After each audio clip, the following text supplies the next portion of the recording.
How's it going, ladies and gentlemen? My name is Ruffled Rowlet, and welcome back to a brand new video. Now, today, guys, I want to do a little bit of a discussion video, and I bet you this video is going to be very long, so please just, if you don't enjoy long videos, then don't sit by this one, guys, because for a fact, this one's going to be very long, so just keep that in mind as you're watching. But today, I want to specifically talk about a topic that I know a lot of people are concerned about, and that is if Pokemon on the Switch is being rushed. Now, I have a few, little, videos here that I want to go through, not really videos, but rather little, articles and whatnot to talk about, and some, things that people are mentioning, and just general stuff that people are worried about, just general things that people are very, very worried about, and I want to go through those and talk about them, and kind of explain why we shouldn't be as worried as we currently are. And this is also going to go into kind of how we should expect Pokemon on the Switch to kind of look like in terms of graphics and that sort of stuff, and just a general kind of overview of things. So let's get started with the first thing here, guys, and that is, should we be concerned about the development time of the Pokemon Switch game? Now, here's the thing. The general consensus and the general thoughts right now going through most people's minds is that Pokemon on the Switch has been in development since 2016. That's what we all assume, based on what the little information we have, which is close to none at this point, but based on the fact that we do know that back in 2016, and I can't really find an article about this, but I remember I was reading about this specifically, and this was, I think, from a pretty high-up source, similar to, Game Informer or something like that, right? I was reading that they specifically, and this is something we're already aware of, because they did split up the teams in 2016. They split up the teams from, having this younger group of, workers, and this is actually something I think you can find, you can find this on YouTube, I think. There is a video talking about this. But they did split up, essentially, the younger kind of developers, the younger developers or employees at the company, they split them off in Game Freak into another section to work on Ultra Sun and Moon, while the, the kind of, senior members or kind of, long-time members kind of went over to the other side to work on a different project, which we at the time didn't know much about. We knew this was happening, and we assumed, okay, they're working on a Switch game, but we didn't know what that was, and we was assuming that this Switch game we were going to get was going to be this Pokemon Stars that we all assumed, and I know Eurogamer talked about this. We all assumed that this side game they were working on for the Switch was going to be Pokemon Stars, this upped version of Pokemon Sun and Moon, which we didn't get. Actually, that rumor seemed to be more fitting to what we got on the other side, which was what the younger developers were working on specifically, which was Ultra Sun and Moon. Ultra Sun and Moon were released, and we got those, and those were for the Nintendo 3DS. And they also announced, hey, we're not doing any more 3DS games. All the main series stuff is going over to the Switch now, and we're working on a Switch game that is going to be released in 1 year or more. Now, this is very important. I want to kind of stress this. Specifically, Ishihara here. When the announcement came at E3 last year, on the 13th of June, 2017, last year, which is so close to now, guys. It's going to be a year almost since that announcement. It's going to be a year anniversary since that announcement, guys. But Ishihara told us, this game, don't expect the game for maybe a year or more. Now, here's the thing.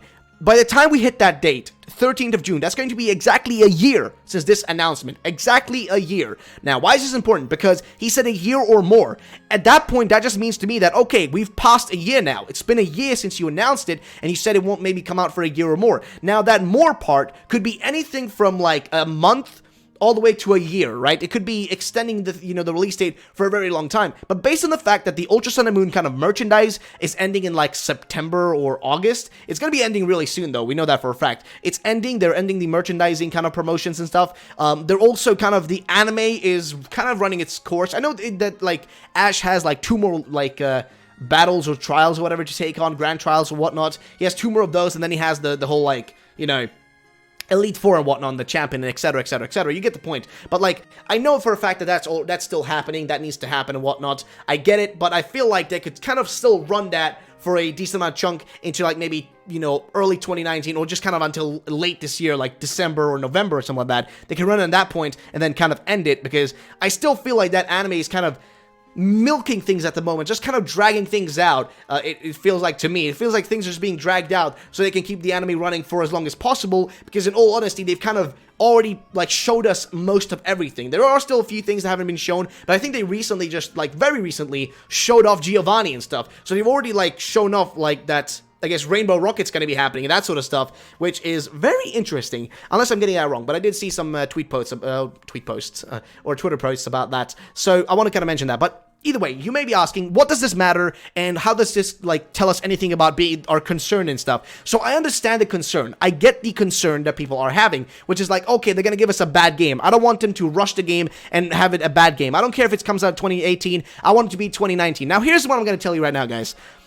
I just want to point this out because this is very dumb kind of way of thinking, and you gotta understand, guys, they've already hired localizers, people who are supposed to localize games and translate them. They've already hired them, okay? They're already hired. They're already doing the translations of the games, as far as we know, because they hired people to translate in the main languages that they usually have the games translated into, and recently one of those job listings was removed. I actually haven't checked in a while now, but maybe they've removed more at this point, which means that the jobs are either taken or they're actually being already, worked on or finished. They could be any one of those. I'm not really sure how their site, kind of works, but I assume, like, once a job is done, they remove it from that, listing. But the point I want to get across is that they are already kind of doing the localizing. And localizing happens at the end of a video game's development cycle, when the game is already finished, when the actual games are done, and, you're just doing, like, bug fixing, debugs, that sort of stuff. That's when you hire localizers to do the localization, then you shove that stuff into the game, finish up a few little things, polish it a little bit, and you're done, right? It's already diddle-it. You know what I mean? It's already done. You're gooch. You know what I mean? It's all very nice. So that's what I kind of want to get across, guys, is that they're pretty much already done with the game at this point. We know that for a fact, based on the fact that they are hiring localizers. Now, again, if there is some weird reason to them hiring localization teams for something outside of the games, which doesn't make any sense. I mean, it makes sense they would do that, and that's usually what they always do when they are developing these main series games. They hire people to do localizations and stuff, so that would make sense, right? But again, that's besides the point. What I want to get across with that is that, guys, it doesn't matter if they release it in late, like, they don't have a reason to kind of, it's not going to help the game or improve the game by them kind of extending the development cycle for like 4 or 5 months or whatever, or 3 or 4 or 2 or 3, whatever months into 2019, just because like, oh yeah, let's just do that because it's going to make a better game. No, because they're pretty much already finished at this point, I would assume, based on the fact that they're hiring localizers. They're pretty much done with the game. But again, why should we be worried? Like, we don't know how long they've been making the game for. We only assume, right now, they've been making the game since 2016. Now, why am I saying this? Well, because of the fact that they split up their teams into 2. Now, this is something we know because they specifically talked about this, I think, in an interview, and they also did this thing with Game Informer, where they were, like, talking with the teams and like, oh yeah, we split the teams into 2. The senior members are working this, sideline, and they did this back in 2016, right? They split the teams into 2. One team was working on Ultra Sun and Moon, the other team was working on a project which we at the time thought was this thing called Pokémon Stars, which we assumed was going to be like a port of Sun and Moon over to the freaking Switch, which, we assumed it was, but that's not what we actually, got or what it was about. Rather, Ultra Sun and Moon were kind of the extension games, which is kind of the equivalent to what Stars was. But they also said back then when they released Ultra Sun and Moon, these are the last 3DS main series games. We're now going over to the Switch, right? That's what we're doing. And at that point, it would mean that they would have, like, at that point, we would have been, like, a year and a half into development at that point, right? By the time they kind of, released Ultra Sun and Moon and whatnot, we would have been about a year and a half, maybe 2 years into development at that point, or just about a year into development, I would say. Just about a year. So, that makes a big issue, right? A lot of us are worried. Are they only developing this game for 2 years then? Is the game only been in development for 2 years then? Or should we be worried? Are we supposed to be worried? What's the deal? What's going on? We are all kind of freaking out because we want to know. Now, here's the thing. We are assuming they started development in 2016. We don't know that yet. The biggest thing is that games like X and Y took about 3.5 years to develop. And actually, I think you can read an article right here. I think there are actually several ones. Right here, for example, you have X and Y development details, took 3.5 years to make, over 500 staffers and more. That is essentially how long it took them to make freaking X and Y, 3.5 years. Now, here's the reason these games took so long to make, and why these were so much hard to make. And I know a lot of people are disappointed with X and Y. I personally don't mind them, but I know a lot of people just don't enjoy X and Y, or maybe just hated them. But here's the thing. It took them a long time to make these games because of one important factor. They were going over to 3D, okay? You're going from the DS, right? Now, see, here's the thing, right? The hardware between these two things is different in the sense of, like, capabilities, right? This one has, like, a 3D, I mean, this is a 2DS, but, like, if I had a 3DS right here, this one would have, like, a 3D, 3D capabilities and that sort of stuff. all that mumbo jumbo, and also, you know, better hardware and stuff. But in general, they use kind of the same, like, build structure, right? They kind of, you know, developing in these two should be kind of the same, you know, GIF, kind of the same thing, right? It shouldn't be a big difference between them, right? So now you may be asking, okay, what does that matter? It still took them 3.5 years. Yes, but they were making 3D models for the first time. They were going over from simply just making 2D sprites, you know what I mean? Just 2D sprites for everything, over to 3D. That's a big jump. I mean, it may seem like, you know, a small thing, even back in 2013, right? You know what I mean? It's just, oh, it's whatever, dude. It's just 3D. I mean, we had tons of 3D games. Yes, but this is the first time Game Freak was working with this. That's why they hired so many people, like over 500 staffers and more, just working on this game. Plus, they had Game Freak, but like they had Creatures Inc. They had Creatures Inc. with 100 plus employees working like, you know, around the hour making 3D models and that sort of stuff. And I know this for a fact. If you go to Creatures Inc.'s website, you'll see that they actually have like in their products where things they worked on. You can see that X and Y are there and they worked on the 3D modeling and that sort of stuff and the 3D animation and that sort of thing. So my point is that of course these games took longer to make. Of course they took 3.5 years. It just makes sense. They were making a huge jump. You're going from, you know, this being 2D to 3D. You're going and making a huge jump, a huge leap. But since then, you've noticed maybe, guys, that we're getting games a lot more frequent. Why? Because it's actually easier for them to kind of develop within 3D. Because they can kind of reuse the same things, reuse animations, reuse kind of pivots and whatnot to kind of make more like 3D models in a faster pace. Actually, there's so many people working within 3D and you can hire them and they can work pretty fast. You know, sprites and kind of whatnot, during the time they were, you know, working on them, maybe took a bit longer for them to kind of create, but with 3D, you're working I mean, of course, I'm not saying, you know, that either one is easier to make or whatnot. They both take a long amount of time, but based on the fact that they had Creatures Inc., who already had experience, you know what I mean, like, you know, working on X and Y and then also working on side projects, they gained the experience to be able to work in 3D pretty quickly, so now they're able to get things out pretty fast, and that's the point I want to get across is, they now know how to work with the 3D models. They now understand how to use themselves of the tools they have kind of learned over time,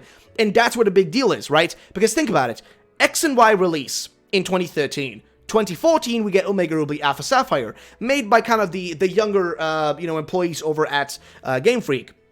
Also that time, right? Then we have a gap year. 2015 was a gap year. We had nothing, but we did have a lot of, I think, like side games, a lot of spin-off games in between there to kind of fill things in.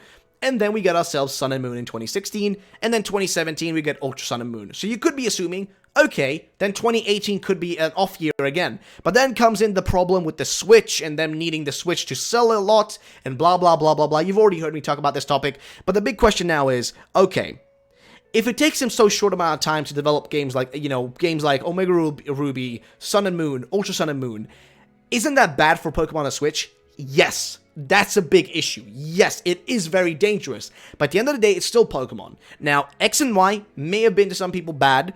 You know, Sun and Moon may have to some people been bad. Ultra Sun and Moon may have even to some people been bad. To me, Sun and Moon was horrible. I just did not enjoy those games. But Ultra Sun and Moon, to me, fixed a lot of issues with those games. But I think that with us making a switch now to something that's, I mean, us making a switch to the Switch, right? It's going to change a lot of the ways they kind of develop their games, right? Maybe this first game is going to be a dud. That's a big problem that we are expecting here. It could be a dud, especially if they started development in 2016, which again, we don't know, because you got to remember one important thing is that the Pokemon kind of company is connected directly to Nintendo, and Game Freak, in the same way, they're connected to Nintendo. So during the Switch's development, they were giving out these dev kits, these beta kits, these kind of alpha, so to say, maybe kits, whatever you want to call them. Like, they were giving out these dev kits to the developers that were working for them, you know, maybe the first-party developers, maybe then some, you know, second, third-party developers, but maybe the first-party developers first, and they were giving them to them, and, you know, here you go, you know, I mean, this is the thing, we need you to, you know, test things out, you know, make a game on this, or try to, you know, mess around with it. So they probably already had their hands on the Switch ahead of time, and they were probably already told, you know what I mean, by Nintendo that, okay, we are going to be making a huge jump now. We are, you know, switching things around. We're going to be making the Switch. Now, this is the, you know, handheld and also the home console at the same time.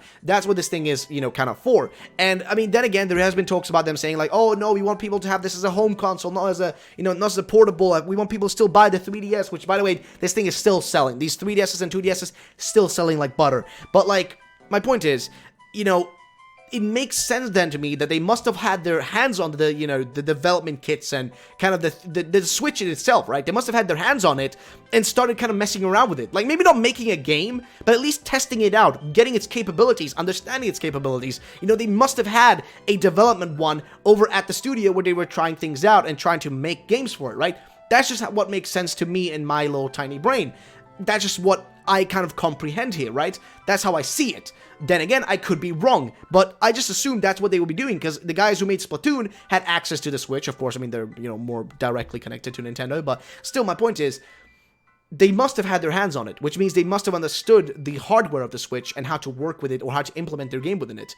But that's also another problem, that if the game's only been developed for 2 years, give it 2 years, right? Let's make sure we say 2 years specifically, so we give it the longest time possible that we can work with since 2016 till now. 2 years, right? 2 years development. Then how would it look like? Would it have these crazy graphics? No. Would it be crazy good looking? No. Will we be seeing, you know, Breath of the Wild? No. Why? Because I actually think that this image right here, even if it's fake, even if this image is fake, okay? Even if it's fake, I think it kind of represents what we should be expecting. Again, this image, 100% here, I don't know what it is. It could be fake, it could be real, we've already talked about it in the past, but this image has been haunting me for a long time, because I honestly feel like this image kind of gives us a bit of a kind of a food for thought, right? To think about this, right? Sun and Moon and Ultra Sun and Moon are actually beautiful games. Now, this thing is not able to protect, like, you know, kind of show that beauty. This thing is not able to show the beauty of those games. So in terms of graphics, we shouldn't be expecting a huge jump. I'm just assuming upscaled Sun and Moon graphics, because I'm going to tell you right now, Sun and Moon look fantastic if you played them in higher resolutions on Citra. If you guys haven't played with Citra, it's essentially a 3DS emulator on your computer, and you can upscale the graphics and the resolution to the highest extent. And I put the resolution on 4K. On 4K resolution. It looks beautiful. The game looks fantastic. And that's the thing. The 3D models in this game are beautiful as some things you see in something like Breath of the Wild. The game they already made with Ultra Sun and Moon and Sun and Moon are already beautiful games. The only thing holding them back is this. This is what's holding them back, right? I think they already have assets created. I think they have an easy time making assets, getting things ready. So the big issue is, will they rather work on a brand new generation that's in smaller scale because of the less amount of time they have to work with? Or should we be expecting, you know, just a remake like what we see on the image here, which is kind of just back to Kanto? Should we be expecting that? I don't know. But in terms of us being worried about the development of this game, I am honestly going to say, be worried. Don't, like, assume we're going to get a perfect game, because we won't.